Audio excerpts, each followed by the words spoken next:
તાજેતરની અંદર કઈ સંસ્થાએ stacking of the benefit lessons from India's digital journey report બહાર પાડ્યો હતો? તો IMF કયા દેશે 4 વર્ષના સમયગાળા માટે યુએન સ્ટેટિકલ કમિશન માટે ચૂંટાયા હતા? તો ભારત. શાળા રિપોર્ટ શિક્ષણ માટેનો ડ્રાફ્ટ રાષ્ટ્રીય અભ્યાસક્રમ ફ્રેમવર્ક કયા વય જૂથના બાળકો માટે પૂરું પાડવામાં આવે છે? તો 3-18. આ ફ્રેમવર્કનો પ્રી ડ્રાફ્ટ તાજેતરની અંદર બહાર પાડવામાં આવ્યો હતો અને શિક્ષણ મંત્રાલય તેના પર સૂચનો અને જાહેર અભિપ્રાય આમંત્રિત કર્યા હતા. તાજેતરની અંદર NTCએ જાહેરાત કરી હતી કે ખાલી જગ્યામાં દિબાંગ વન્યજીવ અભયારણ્યને ટૂંક સમયની અંદર વાઘ અનામત તરીકે સૂચિત કરવામાં આવશે. તો અરુણાચલ પ્રદેશ. આગળ વાત કરીએ ઇલેક્ટ્રોનિક નોલેજ નેટવર્ક સાથે કયું રાજ્ય સંકળાયેલું છે? તો બિહાર. તાજેતરની અંદર કયા ટેલિસ્કોપે યુરેનસ ગ્રહ અને તેના વલયોની સ્પષ્ટતા તસવીર લીધી હતી? તો જેમ્સ વેબ ટેલિસ્કોપ.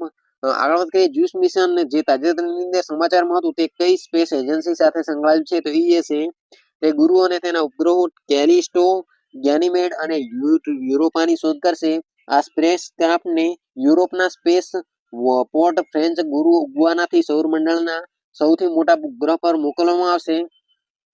આગળ વાત કરીએ કે ખાલી જગ્યાની ઉલસુર બજાર પોસ્ટ ઓફિસ 3D પ્રિન્ટિંગ ટેકનોલોજીનો ઉપયોગ કરીને બનાવવામાં આવેલી ભારતીય પ્રથમ પોસ્ટ ઓફિસ બનાવવાની તૈયારી કરવામાં આવી હતી. તો બેંગ્લુરુ. તાજેતરની અંદર ચર્ચામાં રહેલ હે ફીવર કયા દેશ સાથે સંકળાયેલ છે? તો જાપાન.